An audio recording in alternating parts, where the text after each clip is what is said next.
Muchos de nosotros estamos familiarizados con las fábulas atribuidas a un griego antiguo llamado Esopo.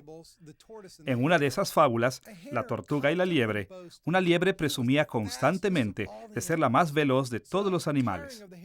Así, cansada de la arrogancia de la liebre, una tortuga la desafió a una carrera. Obviamente, la liebre podía ganar fácilmente, pero por estar tan segura de su victoria, tomó una siesta a la mitad de la carrera. Y mientras la liebre estaba durmiendo, la tortuga cruzó la línea de meta antes que ella.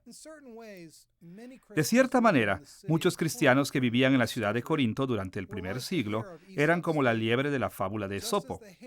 Así como la liebre se sentía ganadora antes de que la carrera hubiera terminado, muchos creyentes corintios se sentían ganadores antes de que la carrera de sus vidas cristianas hubiera terminado. Ellos veían su prosperidad terrenal y sus especiales dones espirituales y se engañaban creyendo que el Señor los había hecho superiores a todos los demás. Ellos pensaban que Dios los había bendecido mucho más que a otros cristianos que tenían menos tesoros terrenales y dones espirituales menos espectaculares. Esta es la cuarta lección en nuestra serie, El corazón de la teología de Pablo. Y hemos titulado esta lección, Pablo y los Corintios.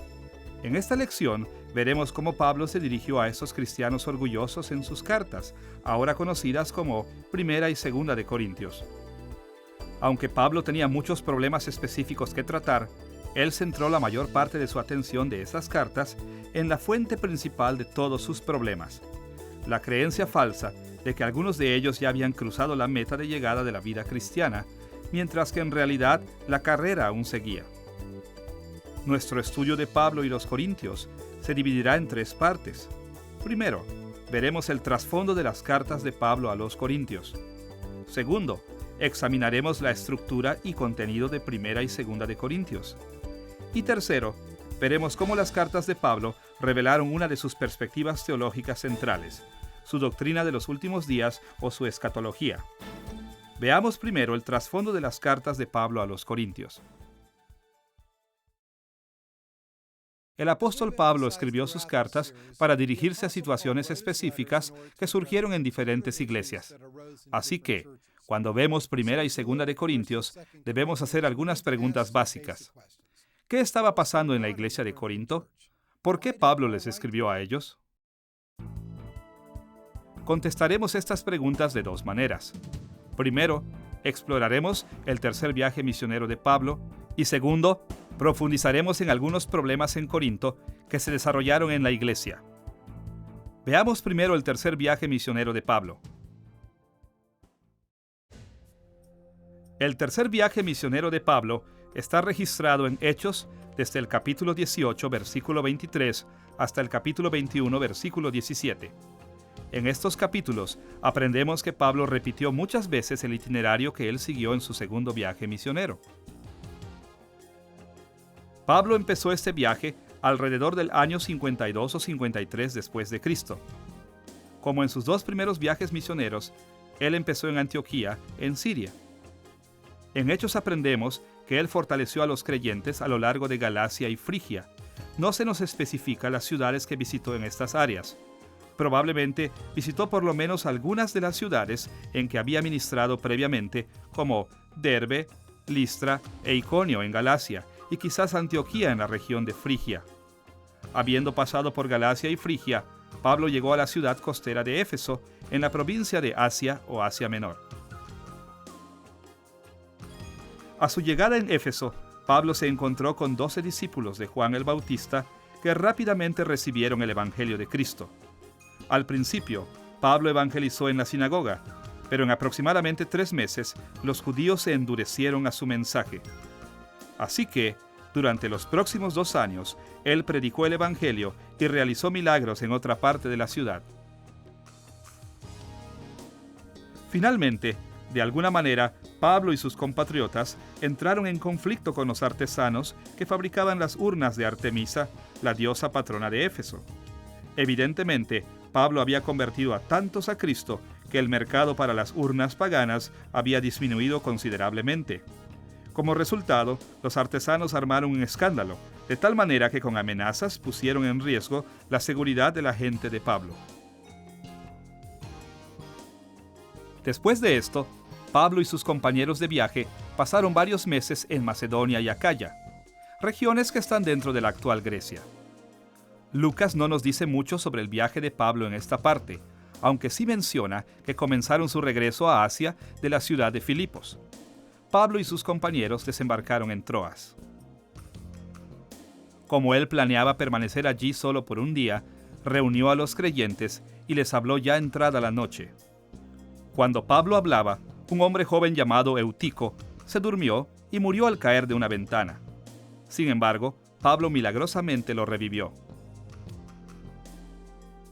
Al salir de Troas, Pablo y sus acompañantes viajaron a la ciudad vecina de Asón, donde se embarcaron de nuevo. Se detuvieron en Mitilene, Quío y Samos, y finalmente llegaron a Mileto, donde se quedaron por poco tiempo.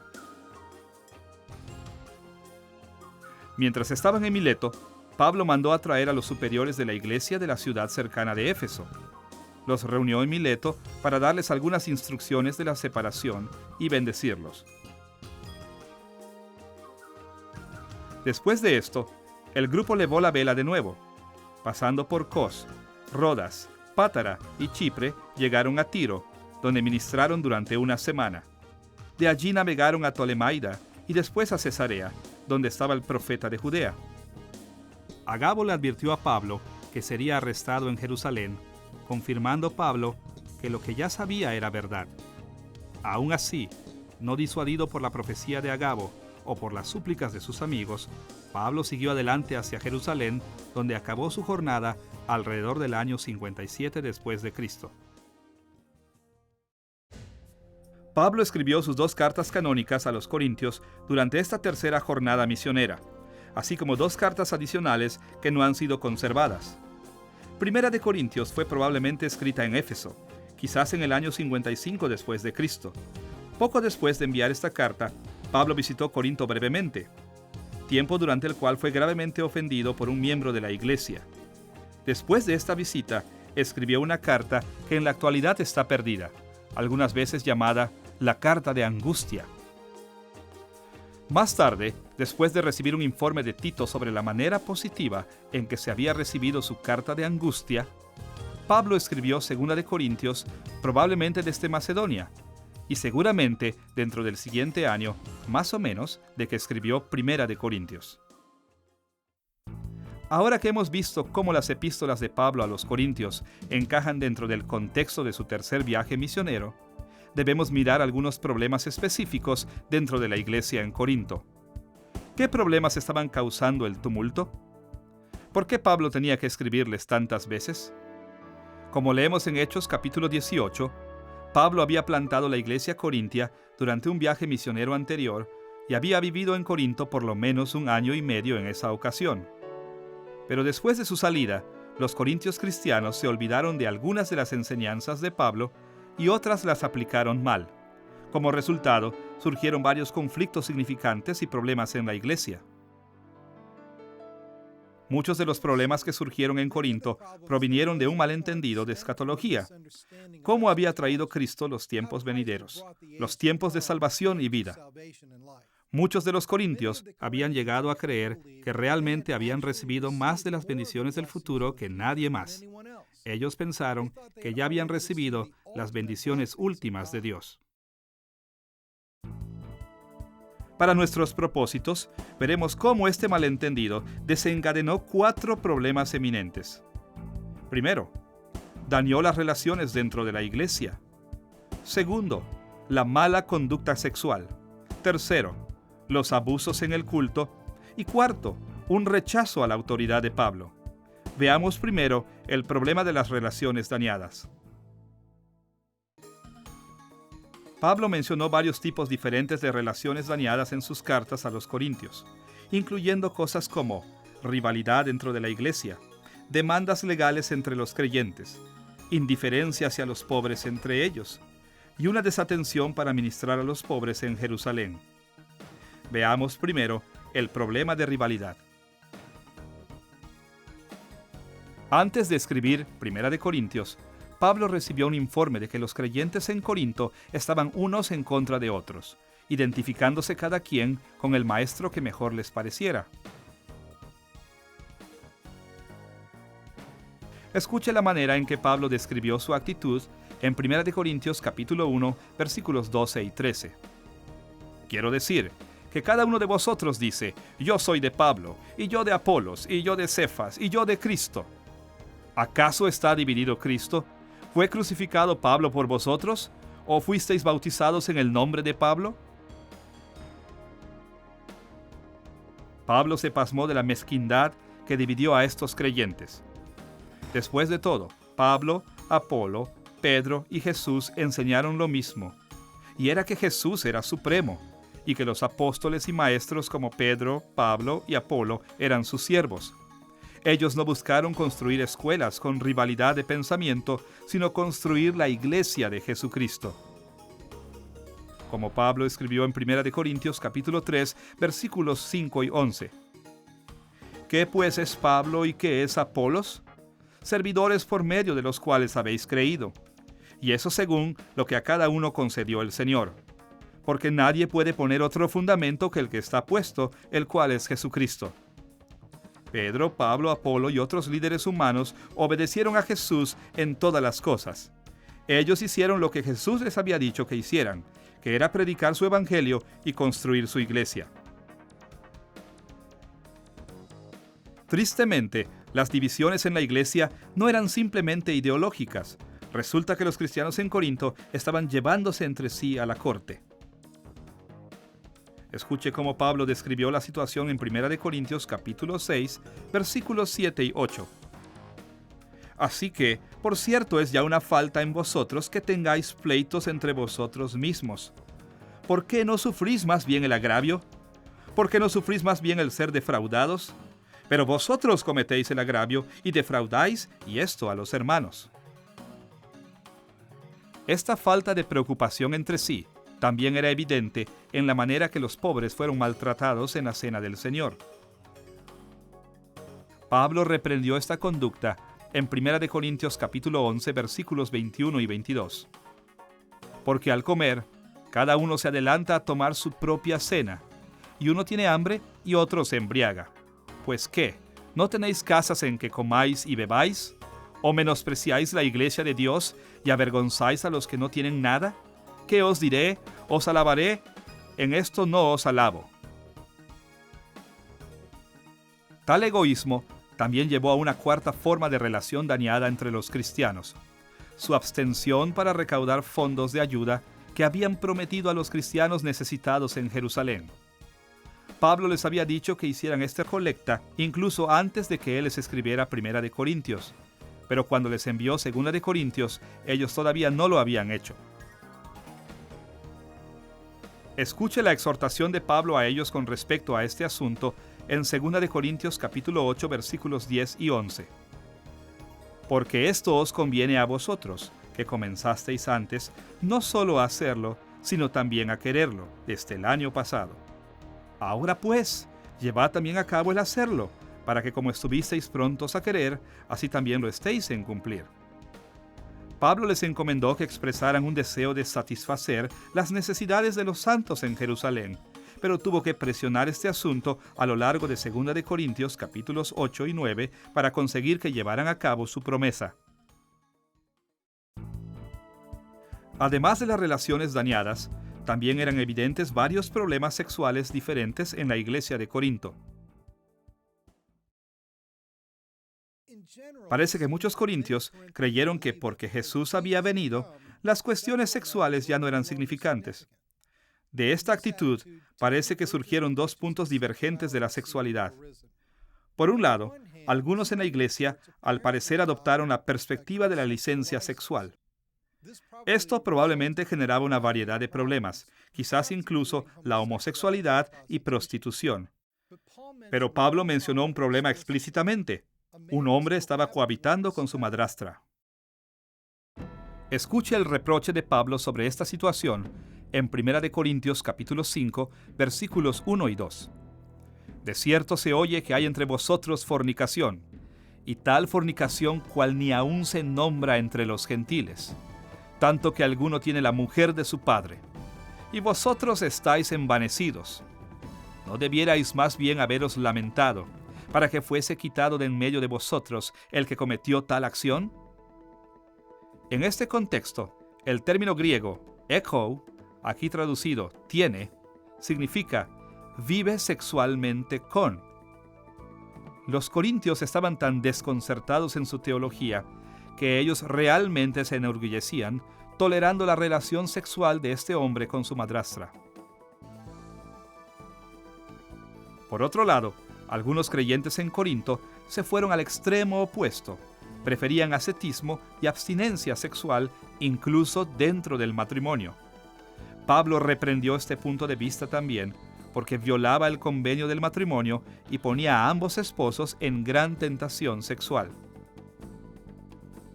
Como escribió en 1 Corintios capítulo 7, versículos del 2 al 5.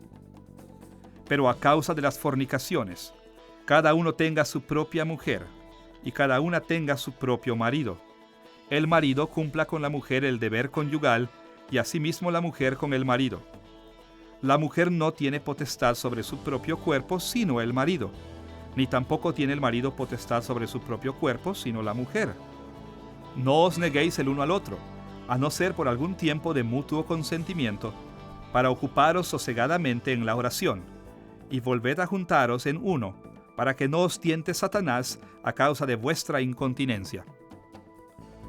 La palabra griega echo también aparece en este texto, donde se traduce tener, en la frase tener su propia esposa. Como ya lo hemos notado, en este tipo de contexto, echo significa vivir sexualmente con. Pablo exhortó a los matrimonios a mantener constantemente relaciones sexuales apropiadas para así cumplir con su convenio del matrimonio y protegerse de la tentación sexual. Un tercer gran problema en la iglesia corintia era la mala conducta en el culto. Ya hemos visto que uno de estos era el maltrato a los pobres durante la cena del Señor. Más allá de esto, también surgieron cuestiones con respecto a otros tres problemas: los roles de género, el uso de los dones espirituales y la carne sacrificada a los ídolos. En primer lugar, Pablo se preocupaba por la manera en que los hombres y mujeres se comportaban en el culto público. Una corrección que aplicó fue sobre el hecho de cubrirse la cabeza al orar. En 1 Corintios capítulo 11, versículos 4 y 5 escribió: Todo varón que ora o profetiza con la cabeza cubierta, afrenta su cabeza. Pero toda mujer que ora o profetiza con la cabeza descubierta, afrenta su cabeza, porque lo mismo es que si se hubiese rapado. Los estudiosos discrepan acerca de si Pablo estaba hablando del uso de pañoletas o velos de oración, o si se estaba refiriendo a los peinados. Hay también una falta de acuerdo general acerca de la identidad de la cabeza que se deshonra. Algunos piensan que la cabeza se refiere a la parte del cuerpo, mientras que otros creen que la cabeza del hombre es Cristo y la cabeza de la mujer es el hombre. Pero independientemente de lo que estos términos expresan, el problema subyacente es claro. Los hombres y mujeres estaban actuando deshonrosamente en el culto, en parte manchando las distinciones apropiadas entre los géneros. En segundo lugar, Pablo también trató con el uso de dones espirituales en el culto. Evidentemente, muchos creyentes corintios poseían dones espectaculares como el de lenguas y profecías, y los usaban tan frecuentemente en los servicios del culto que se hizo un desorden. En 1 Corintios capítulo 14, versículos 26 al 33, Pablo manejó la situación de esta manera: Cuando os reunís, cada uno de vosotros tiene salmo, tiene doctrina, tiene lengua, tiene revelación, tiene interpretación. Hágase todo para edificación. Si habla alguno en lengua extraña, sea esto por 2 o a lo más 3 y por turno, y uno interprete. Asimismo, los profetas hablen 2 o 3 y los demás juzguen. Y si algo le fuere revelado a otro que estuviere sentado, calle él primero, pues Dios no es Dios de confusión, sino de paz. De las palabras de Pablo aquí, parecería que los servicios del culto en Corinto estaban confusos y desordenados, con mucha gente hablando al mismo tiempo. Pablo insistió que a menos que los creyentes se escucharan entre sí, ellos no se beneficiarían de las palabras que el Espíritu había dado. En tercer lugar, debemos mencionar el problema de la carne sacrificada a los ídolos. En el mundo antiguo, mucha de la carne vendida en el mercado había sido sacrificada previamente o se había consagrado a un ídolo, e incluso podía obtenerse la comida directamente de los templos paganos. Ahora, Pablo insistió en que las prácticas de adoración paganas no corrompían la carne y que los cristianos podían comer de esta comida siempre y cuando no lo hicieran como un acto de adoración pagano. Pero también advirtió que los creyentes se comprometían a la idolatría cuando comían pensando que era malo. Él abordó este tema en 1 Corintios capítulo 8, versículo 7, escribiendo: «Pero no en todos hay este conocimiento, porque algunos, habituados hasta aquí a los ídolos, comen como sacrificado a ídolos, y su conciencia, siendo débil, se contamina». Simplificando, al comer carne que había sido sacrificada a los ídolos, los cristianos corintios con muy poco entendimiento de teología estaban mezclando la adoración de Cristo con la adoración de dioses paganos. Pablo también señaló que incluso los creyentes maduros pecaron cuando al comer sembraron confusión en sus hermanos más débiles. Como escribió en 1 Corintios capítulo 8 versículos 10 y 12: «Porque si alguno te ve a ti, sentado a la mesa en un lugar de ídolos, la conciencia de aquel que es débil, ¿no será estimulada a comer de lo sacrificado a los ídolos? De esta manera, pues, pecando contra los hermanos e hiriendo su débil conciencia, contra Cristo pecáis». Al no considerar a sus compañeros creyentes de esta manera, ellos eran en parte responsables por el pecado de los hermanos débiles. Podemos ver que Pablo estaba profundamente preocupado por una serie de abusos con la adoración de los corintios. Pero la raíz de todos estos problemas era que ellos eran egoístas y arrogantes. Ellos se negaron a dejar de complacerse, incluso cuando su indulgencia ocasionó que otros entraran en pecados terribles como la idolatría. Como veremos después en esta lección, esta negativa para honrar y respetar a otros era tan reprensible que a veces su adoración no tenía valor. El cuarto problema que debemos mencionar era el rechazo a la autoridad de Pablo como un apóstol.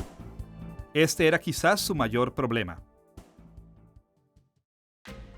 Este problema aparece a lo largo de 1 y 2 de Corintios. Como ya hemos leído en 1 de Corintios capítulo 1 versículos 12 y 13, muchos en Corinto menospreciaban la autoridad de Pablo, levantando a otros líderes en rivalidad en sus diversos grupos de oposición. Lo que aún tenemos que ver es el hecho de que en ambas cartas Pablo tenía también que defender su posición de apóstol contra aquellos que buscaban desacreditarlo completamente. Por ejemplo, en 1 de Corintios capítulo 9, versículos 1 al 3, escribió: «¿No soy apóstol? Si para otros no soy apóstol, para vosotros ciertamente lo soy, porque el sello de mi apostolado sois vosotros en el Señor. Contra los que me acusan, esta es mi defensa». Y en 2 de Corintios capítulo 12, versículos 11 y 12, él insistió: «Pues yo debía ser alabado por vosotros, porque en nada he sido menos que aquellos grandes apóstoles, aunque nada soy. Con todo, las señales de apóstol han sido hechas entre vosotros en toda paciencia por señales, prodigios y milagros». Algunos de los corintios se habían vuelto tan engreídos que negaban la autoridad del mismo apóstol que realmente los había convertido. Y en su lugar, ellos ponían a los llamados superapóstoles, quienes realmente no eran en absoluto apóstoles. Estos apóstoles falsos decían tener la misma autoridad que Pablo y que los otros apóstoles legítimos, y enseñaban un evangelio falso que estaba haciendo que muchos corintios pecaran en su manera de pensar y de vivir. En 2 de Corintios capítulo 11, versículos 12 al 15, Pablo criticó a estos hombres malos muy severamente. «Mas lo que hago lo haré aún, para quitar la ocasión a aquellos que la desean, a fin de que en aquello en que se glorían sean hallados semejantes a nosotros. porque estos son falsos apóstoles, obreros fraudulentos, que se disfrazan como apóstoles de Cristo. Y no es maravilla, porque el mismo Satanás se disfraza como ángel de luz. Así que no es extraño si también sus ministros se disfrazan como ministros de justicia, cuyo fin será conforme a sus obras. Pablo desmintió a estos hombres con palabras sumamente fuertes, porque él sabía que sus mentiras podían tener consecuencias mortales. Si los corintios creían en los apóstoles falsos y rechazaban las enseñanzas de Pablo, ellos negarían a Cristo y al Evangelio. Así que podemos ver que Pablo enfrentó varios problemas al escribir a los corintios. Como veremos, estos problemas estuvieron en el pensamiento de Pablo a lo largo de Primera y Segunda de Corintios. Ahora que hemos visto algunos de los problemas importantes que forman el trasfondo de las epístolas de Pablo a la iglesia en Corinto, estamos listos para ver el contenido de estas cartas. Exploraremos brevemente cada carta canónica a los Corintios, resumiendo el contenido de sus secciones más importantes. Empecemos con Primera de Corintios. Primera de Corintios es realmente la segunda carta que conocemos que Pablo escribió a la iglesia en Corinto. En Primera de Corintios capítulo 5, versículo 9, Pablo indicó que existía una carta anterior al decir las palabras, «Os he escrito por carta». Los corintios también le enviaron una carta a Pablo que se menciona en Primera de Corintios capítulo 7, versículo 1, y en Primera de Corintios hay varias respuestas a situaciones mencionadas en la carta de la iglesia. Primera de Corintios está conformada por 4 secciones principales. Un saludo en el capítulo 1, versículos 1 al 3. Acción de gracias en el capítulo 1, versículos 4 al 9.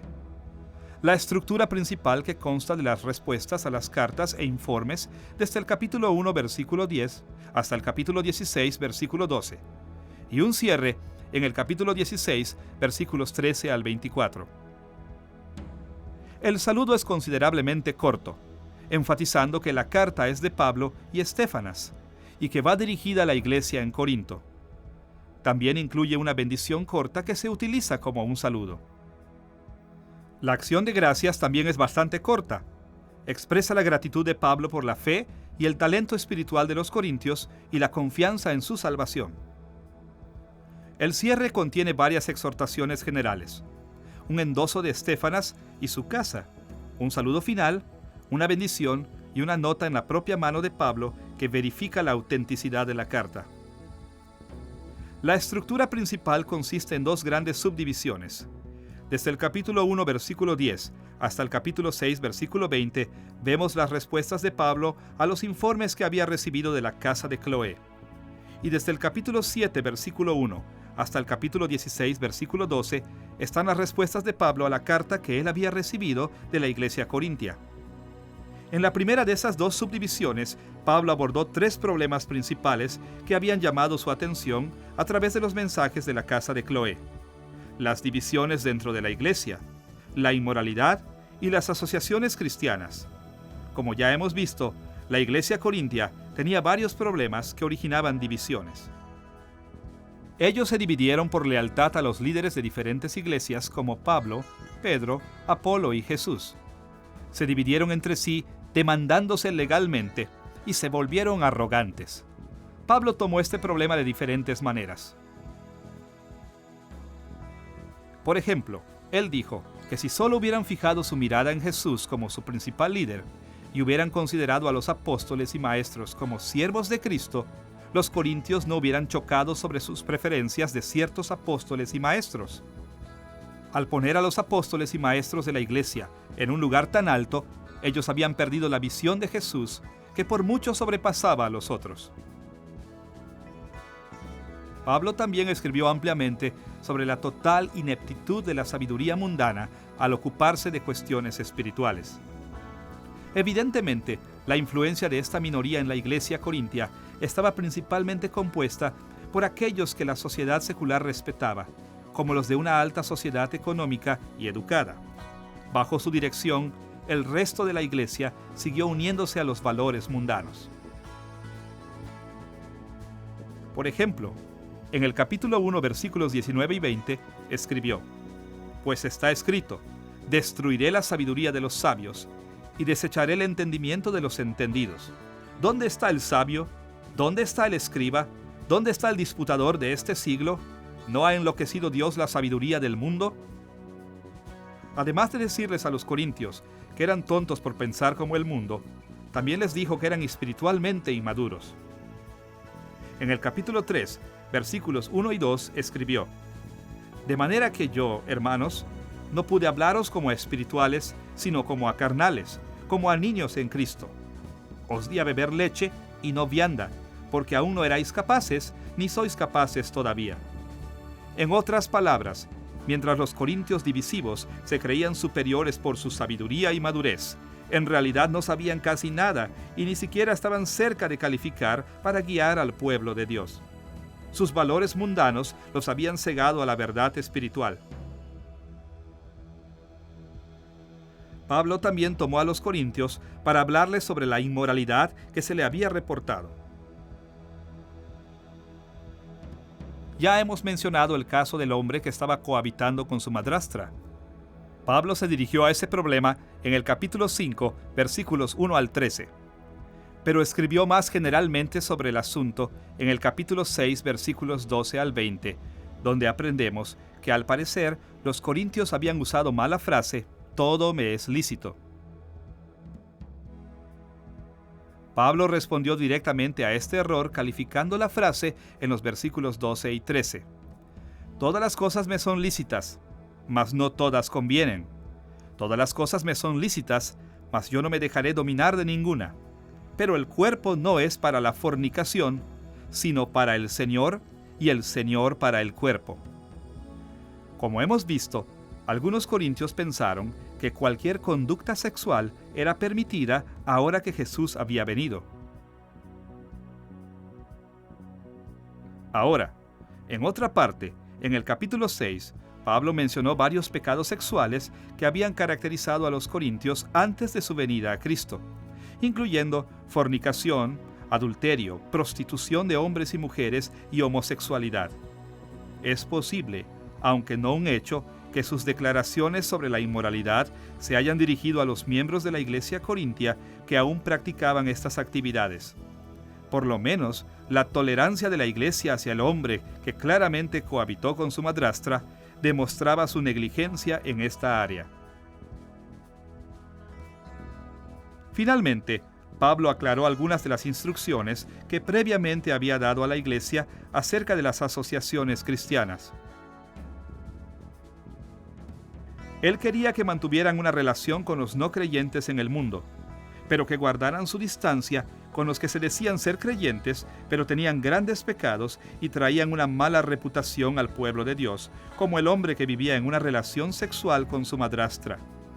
En estas cosas, la iglesia corintia debía practicar una disciplina de iglesia apropiada, incluso excomulgar a quien fuera necesario. Pablo resumió estas instrucciones en el capítulo 5, versículo 11. Más bien os escribí, que no os juntéis con ninguno que llamándose hermano fuere fornicario o avaro o idólatra o maldiciente o borracho o ladrón, con el tal ni aun comáis. La segunda gran sección de la estructura principal de Primera de Corintios va desde el capítulo 7, versículo 1, hasta el capítulo 16, versículo 12. Aquí es donde encontramos las respuestas de Pablo a las preguntas de la iglesia corintia en los asuntos del matrimonio en el capítulo 7, versículos 1 al 40. En los capítulos 8 al 10, la carne sacrificada a los ídolos. El capítulo 11, versículos 2 al 34, trata con las preguntas sobre la adoración y no se identifica precisamente por responder a las preguntas de los corintios. En los capítulos 12 al 14, de los dones espirituales. En el capítulo 15, presenta el tema de la resurrección de todos los creyentes.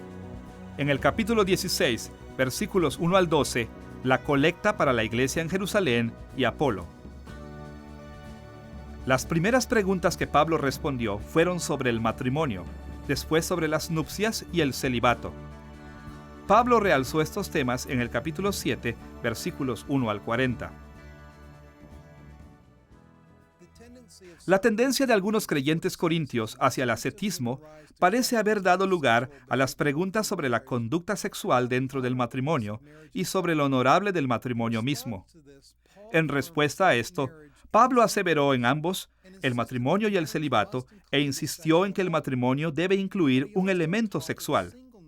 Pero también enseñó que el celibato es más favorable que el matrimonio, porque el celibato les permite a los creyentes enfocarse más en las cosas del Señor. Algunos creen que Pablo solo prefirió el celibato sobre el matrimonio durante las situaciones de crisis, mientras que otros aplican sus instrucciones a todos los creyentes y en todo momento desde la primera venida de Cristo. En los capítulos 8 al 10, Pablo se dirigió al tema de la carne que había sido sacrificada a los ídolos.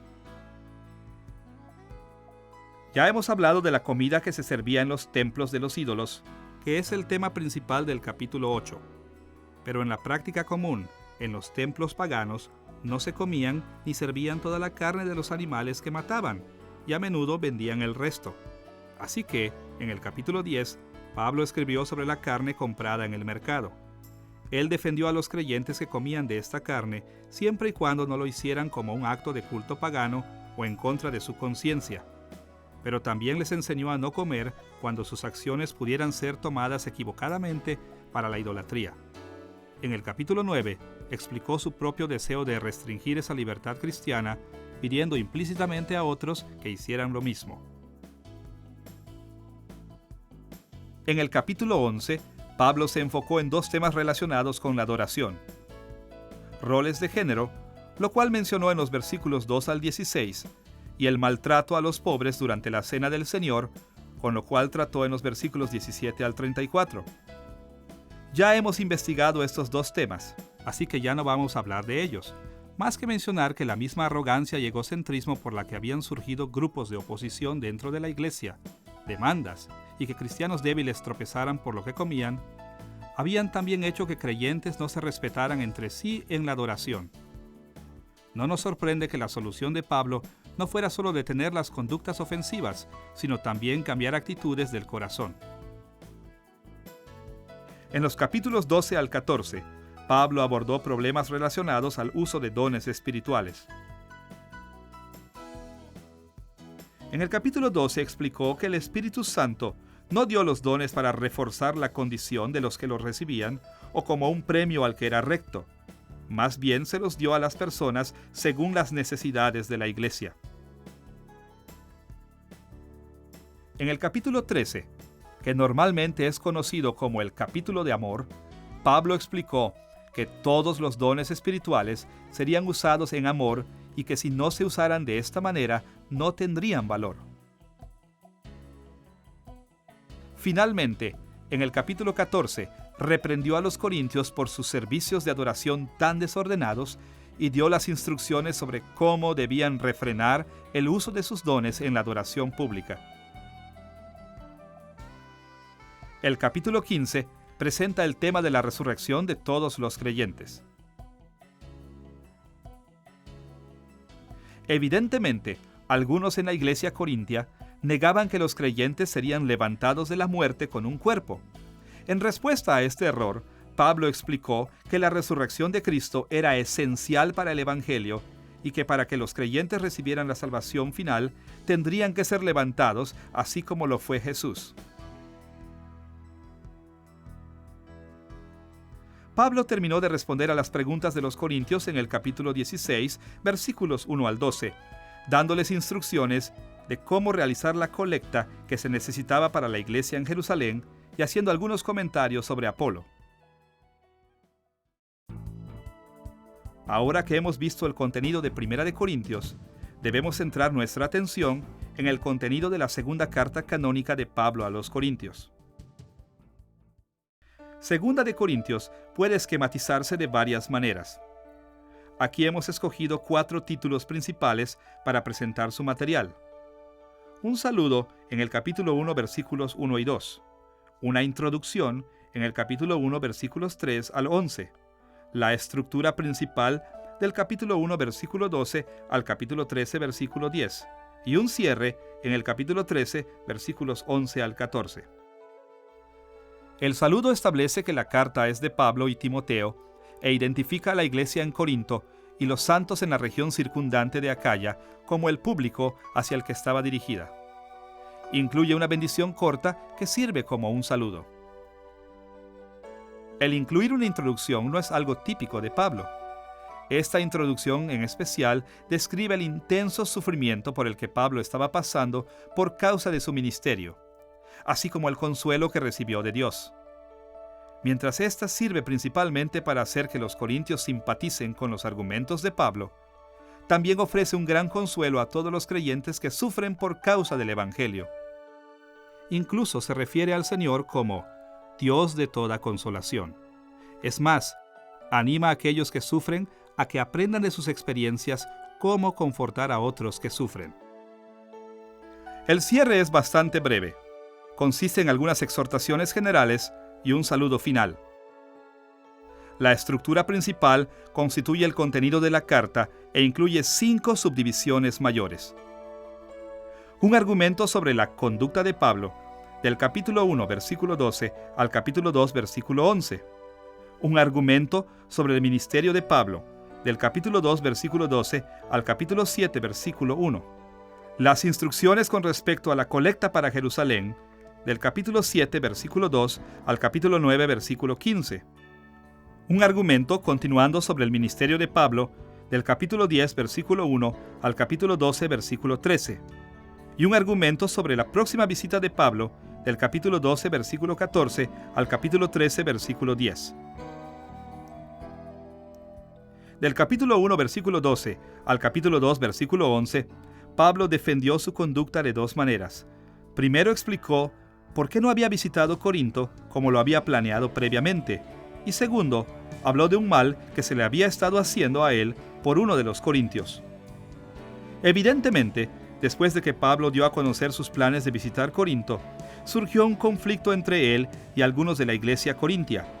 Como resultado, Pablo sabía que si los visitaba tendría una confrontación, tal vez incluso disciplinaria, por lo que, como un acto de conciencia de parte de Pablo, cambió los planes de su viaje.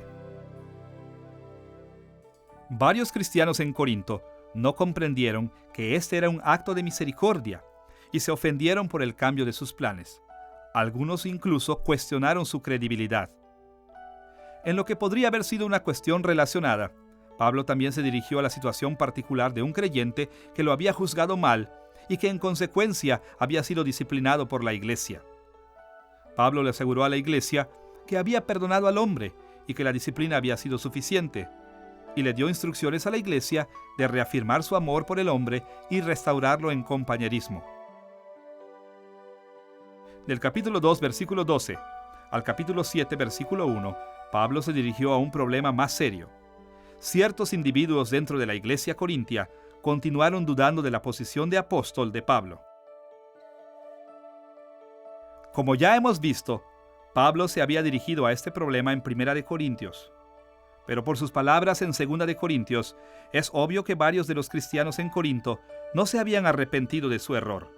Así que Pablo presentó una extensa defensa por la naturaleza de su ministerio, proclamando que su llamado y su poder venían de Dios y dejando claro que si rechazaban su posición de apóstol tendrían graves consecuencias. De hecho, en 2 de Corintios capítulo 5, versículos 18 y 20, llegó incluso a insinuar que aquellos que dudaran de su posición de apóstol ni siquiera eran salvos al escribir: «Y todo esto proviene de Dios, y nos dio el ministerio de la reconciliación. Así que somos embajadores en nombre de Cristo. Os rogamos en el nombre de Cristo, reconciliaos con Dios». Aquellos que todavía no se han reconciliado con Dios llevan el peso de su propio pecado. Ellos no han sido perdonados. Y claro, el propio Jesús enseñó que rechazar a sus embajadores es rechazarlo a Él también. Como el Señor dijo a sus ministros en Lucas capítulo 10, versículo 16: «El que a vosotros oye, a mí me oye. Y el que a vosotros desecha, a mí me desecha. Y el que me desecha a mí, desecha al que me envió». Este asunto era tan importante que Pablo usó mucho de esta carta para tocar este tema de varias maneras. Lo último que él deseaba para los corintios, que tanto amaba, era que perecieran por haber negado su evangelio. La tercera subdivisión consiste en instrucciones con respecto a la colecta para Jerusalén y abarca desde el capítulo 7, versículo 2, hasta el capítulo 9, versículo 15. En este tiempo, los cristianos en Jerusalén estaban en gran necesidad debido a una crisis de hambre en Judea. La iglesia corintia, junto con muchas otras iglesias, se había comprometido a enviar fondos para ayudarlos, pero los corintios no habían terminado la colecta de su contribución. Así que Pablo los comprometió en una discusión larga sobre el valor del sacrificio por causa de otros. Primero mencionó la manera tan ejemplar de dar de las iglesias macedónicas, que daban aún más de lo que podrían permitirse el lujo de dar, y estaban contentos por el honor de servir de esa manera. También mencionó el ejemplo de Cristo, quien dio su misma vida para que los corintios pudieran disfrutar abundancia. Más allá de esto, exhortó a los corintios diciéndoles que Dios les daría grandes bendiciones si ellos llevaban a cabo sus primeras intenciones. Del capítulo 10, versículo 1, al capítulo 12, versículo 13, Pablo volvió a defender su posición de apóstol. Pareciera que los corintios cristianos valoraban en sus líderes aquellos rasgos que eran muy respetados en el mundo, y como Pablo no exhibía estos rasgos, muchos en Corinto demeritaban su enseñanza y autoridad. Por ejemplo, los corintios aparentemente valoraban a los predicadores con experiencia y esperaban que sus líderes recibieran un sueldo en la iglesia. Ya que Pablo no era un orador profesional y financieramente se mantenía solo mientras estuvo en Corinto para no ser una carga para la iglesia, él fue considerado inferior. En respuesta a esta actitud, Pablo puso en claro su situación, tanto para reafirmar la legitimidad de su ministerio como para reprender a los corintios por sostener valores erróneos. Entre otras cosas, mencionó sus grandes sacrificios por causa del Evangelio y su propia experiencia de ver el cielo. Incluso siguió a la ofensiva, atacando y desacreditando a los apóstoles falsos que extendieron sus mentiras en Corinto, pero que no obstante llevaban credenciales terrenales que los corintios respetaban. De estos hombres, Pablo escribió en 2 de Corintios capítulo 11, versículos 13 y 14. Porque estos son falsos apóstoles, obreros fraudulentos, que se disfrazan como apóstoles de Cristo. Y no es maravilla, porque el mismo Satanás se disfraza como ángel de luz. Al llamar a los apóstoles falsos, servidores de Satanás, Pablo dejó claro que eran incrédulos y mentirosos, de la misma manera aquellos que los escucharon bajo su propio riesgo. Finalmente, en el capítulo 12, versículo 14 al capítulo 13, versículo 10, Pablo tocó el tema de su próxima visita. Ahora estaba planeando ir a Corinto sin importarle si eso sería motivo de crítica o no en la iglesia. Tristemente, él temía encontrar a muchos creyentes activos que habían sido advertidos sobre sus graves pecados, pero que se habían negado a arrepentirse. Pablo pidió a sus lectores que se examinaran para asegurarse de que ellos estaban en la fe. Escuche sus palabras en 2 de Corintios capítulo 13, versículo 5. Examinaos a vosotros mismos si estáis en la fe. Probaos a vosotros mismos. ¿O no os conocéis a vosotros mismos que Jesucristo está en vosotros, a menos que estéis reprobados? Pablo sabía que muchos que profesaban la fe realmente no confiaban en Cristo para la salvación. Así que predicó el evangelio de arrepentimiento, fe y salvación seriamente a la iglesia corintia, con la esperanza de que sus antagonistas se volvieran seguidores genuinos de Jesucristo. Habiendo analizado brevemente el trasfondo y contenido de las cartas canónicas de Pablo a los corintios, debemos volver nuestra atención a nuestra tercera preocupación: las perspectivas teológicas de Pablo, como se reflejan en 1 y 2 de Corintios.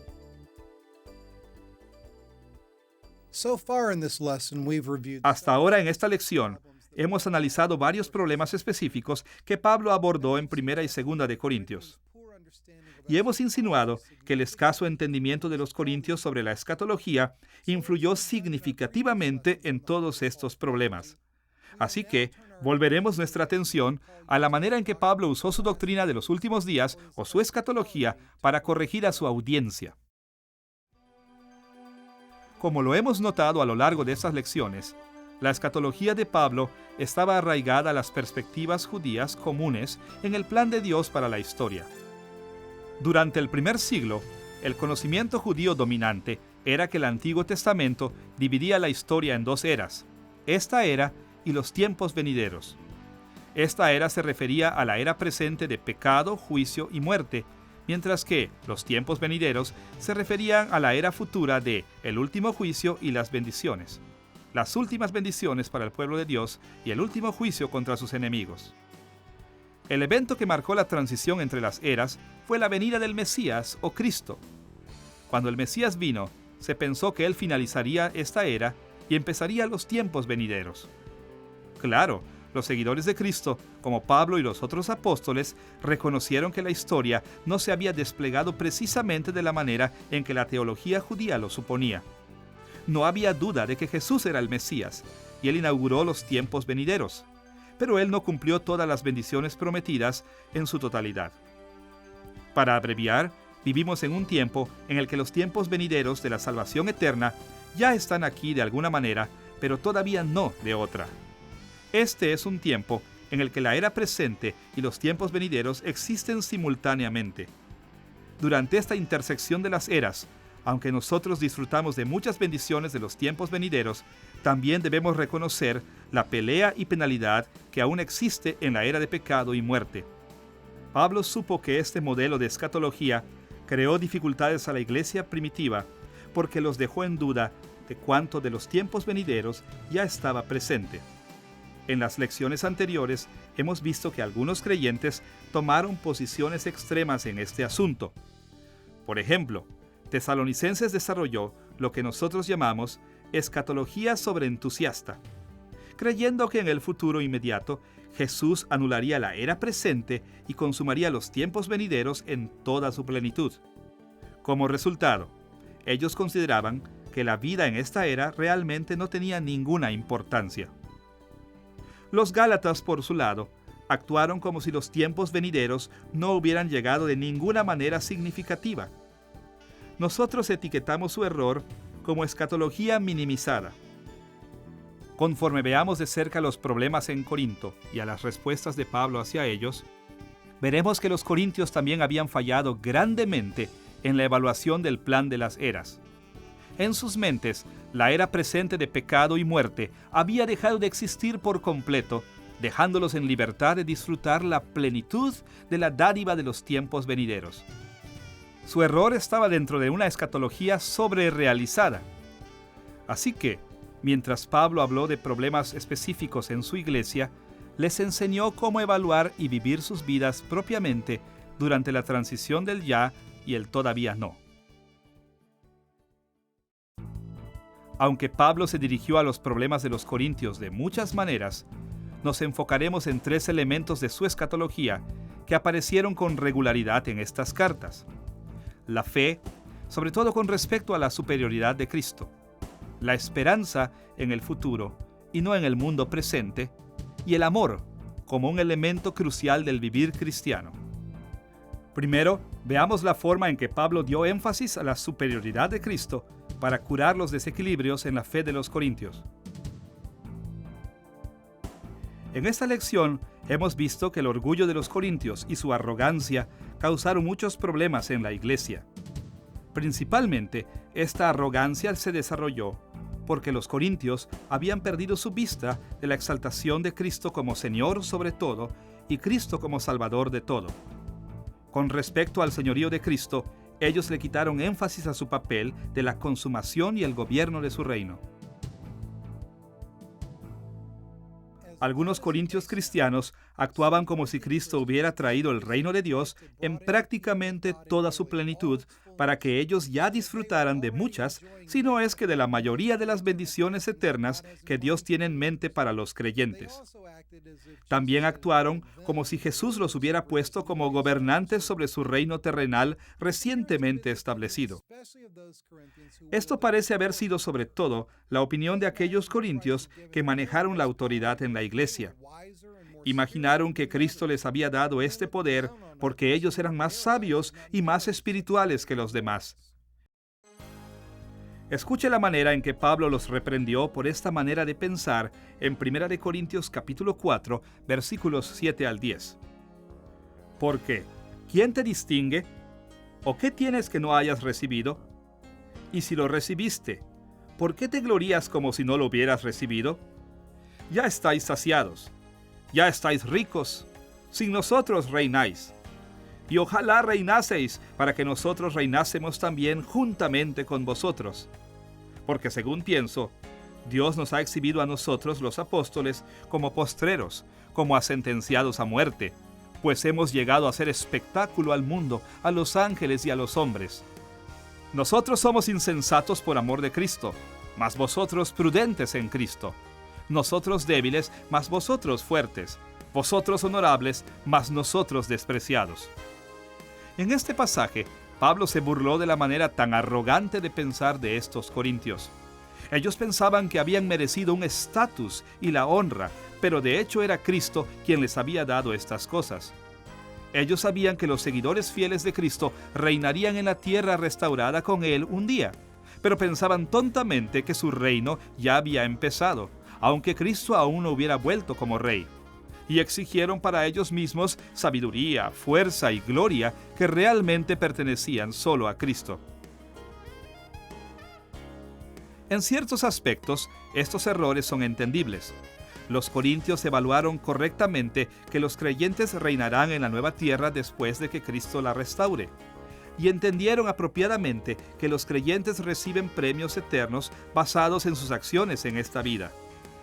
Ya que ellos creyeron que el estado final del reino estaba básicamente a la mano, era natural que pensaran que ya habían sido glorificados y habían recibido ya sus premios. Es más, como Cristo no había sido visto en este supuesto reino restaurado, era fácil para ellos tomar su papel y continuar como gobernantes. Pero fueran o no sus errores entendibles, no eran aceptables. De hecho, ellos estaban descargando el estrago en la iglesia, deshonrando y dañando grandemente a esos creyentes que no estaban en posiciones de influencia. Así que, para corregir este problema, Pablo dio énfasis al hecho de que no se había comprendido la era de los tiempos venideros todavía en toda su plenitud. Nadie había comenzado a reinar. Todos seguían esperando el regreso de Cristo. Los corintios tampoco exaltaron a Cristo al devaluar su papel como Salvador. Específicamente, ellos pasaron por alto el hecho de que solo a través de la unión con Cristo los creyentes reciben las bendiciones de los tiempos venideros, incluso los regalos espirituales y el honor. A través de la unión con Cristo, los creyentes comparten la identidad y el mérito de Cristo. Y debido a esto, Dios los ve como si ellos fueran el mismo Cristo para concederles el estatus, el honor y los dones que disfrutan en la iglesia. Pero en las mentes de muchos corintios, los dones y el honor eran ganados por creyentes individualmente. Ellos pensaban que si un cristiano tenía influencia y estatus, era porque esa persona merecía tales cosas. Y si a un creyente le faltaba tal prominencia terrenal, sería porque era un cristiano inferior. Así que Pablo respondió a este error dando énfasis a otro aspecto de su escatología que resaltaba la importancia de Cristo, llamada la doctrina de la unión entre Cristo y los creyentes. Escuche la manera en que Pablo lo explicó en 2 Corintios capítulo 5, versículos 15 al 17. Y por todos, Cristo murió, para que los que viven ya no vivan para sí, sino para aquel que murió y resucitó por ellos. De manera que nosotros de aquí en adelante a nadie conocemos según la carne. De modo que si alguno está en Cristo, nueva criatura es. las cosas viejas pasaron, he aquí todas son hechas nuevas. Pablo insistió que los creyentes no se evaluaran a sí mismos o a otros según las normas de la carne o mundanas. Más bien, él quería que vieran a todos los creyentes como personas que están unidas a Cristo y mostrarse entre sí el honor y amor que mostrarían al Señor. Escuche su consejo en esta materia en 1 Corintios capítulo 8, versículos 11 y 12. Y por el conocimiento tuyo se perderá el hermano débil por quien Cristo murió. De esta manera, pues, pecando contra los hermanos e hiriendo su débil conciencia, contra Cristo pecáis. Pablo enseñó que, debido a que los creyentes están unidos a Cristo, pecar contra un creyente es pecar contra Cristo. Y levantó el mismo tipo de argumento cuando enseñó que el privilegiado no debía avergonzar al pobre durante la cena del Señor. En 1 Corintios capítulo 11, versículos 24 al 27 escribió: Y habiendo dado gracias, lo partió, y dijo: Tomad, comed, esto es mi cuerpo que por vosotros es partido. Haced esto en memoria de mí. Asimismo, tomó también la copa después de haber cenado, diciendo: Esta copa es el nuevo pacto en mi sangre. Haced esto todas las veces que la bebiereis en memoria de mí. De manera que cualquiera que comiere este pan o bebiere esta copa del Señor indignamente, será culpado del cuerpo y de la sangre del Señor. Pablo recordó a los corintios que Jesús se había dado para todos ellos, no solo para el adinerado y poderoso. Y les recordó que era solo por medio de Cristo que todos los creyentes tenían igualdad, que habían recibido las bendiciones de los tiempos venideros. Finalmente, aclaró que participar en la cena de una manera indigna, esto es, maltratando a los pobres u otros creyentes durante la cena, era pecar contra el propio Jesús. Pablo continuamente señaló la unión con Cristo como una base para honrar, valorar y ministrar a otros creyentes. Él hizo esto en 1 Corintios capítulo 12, versículo 12, cuando escribió que los creyentes se necesitan entre sí, del mismo modo que las partes del cuerpo humano se necesitan. Lo hizo de nuevo en 2 Corintios capítulo 1, versículo 5, cuando animó a los creyentes a que compartieran la paz de Cristo. Nos faltaría tiempo si mencionáramos cada manera en la que Pablo expuso estas ideas en sus cartas a la iglesia en Corinto, por lo que tendremos que estar satisfechos con resumir su pensamiento de esta manera. Los creyentes participan en las bendiciones de los tiempos venideros solo por medio de la unión con Cristo. Cuando nosotros reconocemos esto, podemos dar la gloria apropiada a Cristo y podemos evitar muchos pecados arraigados en la arrogancia. Una segunda manera en la que Pablo intentó corregir la escatología de los corintios fue recordándoles la naturaleza provisional de sus bendiciones en el mundo presente. Aunque los corintios disfrutaban de muchas bendiciones de los tiempos venideros, la era presente de pecado y muerte aún no había terminado. Por ejemplo, en 1 Corintios capítulo 7, versículo 31, Pablo escribió: «Porque la apariencia de este mundo se pasa». E hizo una declaración similar en 1 Corintios capítulo 2, versículo 6, cuando escribió: «Hablamos sabiduría entre los que han alcanzado madurez, y sabiduría no de este siglo, ni de los príncipes de este siglo que perecen». Y en 1 Corintios capítulo 15, versículo 50, agregó: «Pero esto digo, hermanos, que la carne y la sangre no pueden heredar el reino de Dios, ni la corrupción hereda la incorrupción». Claro que los corintios sabían que eran de carne y sangre, así que esto les indicaba que no podían en su estado actual recibir todos sus premios eternos. Igualmente, Pablo argumentó en 1 Corintios capítulo 4, versículo 8, «Y ojalá reinaseis», que los corintios no habían empezado a reinar con Cristo todavía. Ese sería otro aspecto de vida en la llenura de los tiempos venideros. Quizás el argumento más largo que Pablo hizo, que aplica directamente a la doctrina de esperanza, puede encontrarse en 1 Corintios capítulo 15. Allí Pablo refutó a aquellos que negaron la resurrección corporal futura de todos los creyentes. Como hemos visto, Por lo menos algunos miembros de la iglesia de los Corintios creían que ya estaban disfrutando de la mayoría, si no es que de todos los beneficios de los tiempos venideros. Creían que ya no tenían nada que buscar. Pero en 1 Corintios capítulo 15, Pablo aclaró que algunos grandes eventos aún deben ocurrir y algunos cambios increíblemente significativos aún deben tomar lugar antes de que los tiempos venideros lleguen a su plenitud. Él resumió estos cambios en 1 Corintios capítulo 15, versículos 22 al 24.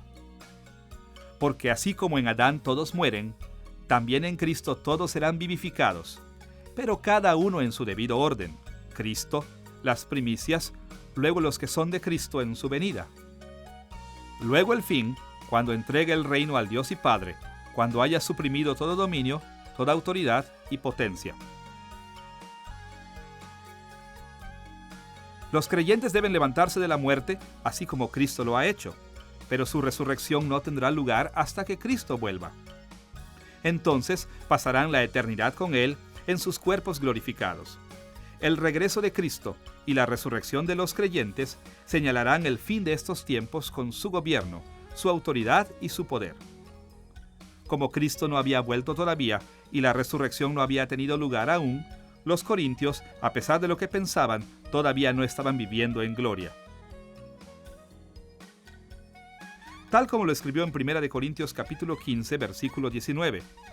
Si en esta vida solamente esperamos en Cristo, somos los más dignos de conmiseración de todos los hombres.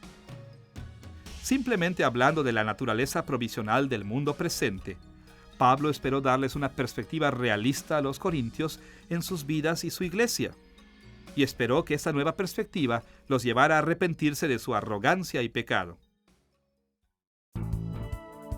La última de las perspectivas teológicas de Pablo que mencionaremos es la importancia del amor. Pensamos en el amor como el resumen de toda la ley de Dios o como el mayor de los mandamientos, pero no como un elemento de escatología. Si bien es cierto que el amor es tan importante en los tiempos actuales como en los tiempos venideros, también es verdad que para Pablo el amor era lo que nosotros podríamos llamar una virtud escatológica, es decir, era un elemento importante en su teología de los últimos días. Por ejemplo, considere el argumento de Pablo sobre el valor permanente del amor encontrado en su famoso capítulo del amor, 1 Corintios capítulo 13. En los versículos 8 al 10 de ese capítulo escribió: El amor nunca deja de ser, pero las profecías se acabarán, y cesarán las lenguas, y la ciencia acabará. Porque en parte conocemos y en parte profetizamos, mas cuando venga lo perfecto, entonces lo que es en parte se acabará. Su punto era que muchos aspectos de la vida en estos tiempos no continuarán cuando los tiempos venideros lleguen en su plenitud. Ni profecía, ni dones de conocimiento servirán de nada cuando las cosas de las que hablan estén justo delante de nuestras caras. De la misma manera, incluso las grandes virtudes cristianas como la fe y la esperanza no tendrán ningún lugar real en la plenitud de los tiempos venideros. De todos los dones espirituales y virtudes cristianas que Pablo menciona en este capítulo, solo el amor seguirá siendo manifestado y valorado en la plenitud de los tiempos venideros. Amamos ahora y amaremos entonces. Somos amados ahora y seremos amados entonces. El amor en sí es parte de las bendiciones de los tiempos venideros. De hecho, es la principal expresión de esas bendiciones. Pero, ¿cómo aplicó Pablo la virtud escatológica del amor a los problemas en Corinto? Bien, ya hemos visto varias maneras en que lo ha hecho. Por ejemplo, animó a los creyentes con mayor conocimiento a abstenerse de comer en los templos de ídolos, ya que los cristianos débiles podrían caer en la idolatría al ver esta conducta. Introdujo el tema con estas palabras en 1 Corintios capítulo 8, versículo 1. En cuanto a lo sacrificado a los ídolos, sabemos que todos tenemos conocimiento. El conocimiento envanece, pero el amor edifica. En otras palabras, su enseñanza sobre no comer la comida de los ídolos realmente era una enseñanza sobre cómo amar. Pablo también habló fuertemente del amor al defender su posición de apóstol. Por ejemplo, al explicar el por qué ministró de esa manera, escribió en 2 de Corintios capítulo 5 versículos 14 y 15. Porque el amor de Cristo nos constriñe, pensando esto, que si uno murió por todos, luego todos murieron, y por todos murió, para que los que viven ya no vivan para sí, sino para aquel que murió y resucitó por ellos. La manera más explícita en la que Pablo aplicó estas ideas sobre el amor a los problemas en Corinto estaba en sus instrucciones con respecto a los dones espirituales. Aunque el Espíritu Santo había dado dones a los corintios de tremendas maneras, la vanidad de aquellos con los dones más espectaculares, como el de lenguas y de profecía, los llevó a minimizar a muchos que tenían dones menos emocionantes. Y una de las maneras en que Pablo esperaba remediar esta situación era señalando que todos los dones, espectaculares o no, son inútiles e incómodos si no se ejercen en el amor. Como escribió en 1 de Corintios capítulo 13, versículos 1 al 2. Si yo hablase lenguas humanas y angélicas, y no tengo amor, vengo a ser como metal que resuena, o címbalo que retiñe. Y si tuviese profecía, y entendiese todos los misterios, y toda ciencia, y si tuviese toda la fe, de tal manera que trasladase los montes, y no tengo amor, nada soy. La profecía, las lenguas, el conocimiento sobrenatural y la fe trabajando en milagros, todos parecen impresionantes si se ven desde un punto de vista mundano, pero en realidad son dados para el beneficio espiritual de los creyentes, no para un valor mundano ni para experimentar placer. A menos que sean usados en amor, los dones espirituales no traen bendiciones espirituales. Solo al usarse en amor, estos dones han mitigado el sufrimiento y la muerte de estos tiempos, permitiendo a la Iglesia participar en las bendiciones de los tiempos venideros. En esta lección hemos visto cómo Pablo respondió a los problemas que surgieron en la iglesia de Corinto. Hemos revisado el trasfondo de su relación con esta iglesia, así como el contenido de sus cartas canónicas. Finalmente, hemos visto cómo Pablo aplicó el corazón de su teología a sus problemas, llamando a los creyentes a reevaluar su sobrerealizada escatología y, por lo tanto, a arrepentirse de su pecado, aprender la humildad, honrarse entre sí y esforzarse y tener esperanza en el futuro del reino de Dios.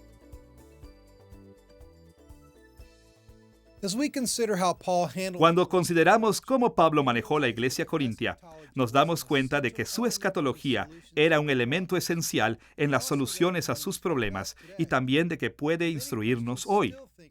Muchos cristianos todavía piensan más en ellos mismos que en lo que deben pensar. Aún se reflejan en sus dones con vanagloria y siguen orientando sus vidas conforme a sus propias necesidades y deseos. Las iglesias hoy continuamente sufren divisiones, oposición y pecado sexual. Y algunos incluso tratan la revelación de los profetas y apóstoles de Dios como Pablo, sin respeto y hasta con desprecio. Pero Cristo no llamó a Pablo como su embajador para que lo ignoráramos, ni Cristo vivió y murió por nosotros para que nos conformáramos con este mundo caído actual. Conforme escuchamos al corazón de la teología de Pablo, nos exhorta, tal como exhortó a los corintios, a amarnos los unos a los otros y a enfocarnos en Cristo mientras esperamos la consumación de los tiempos a su regreso.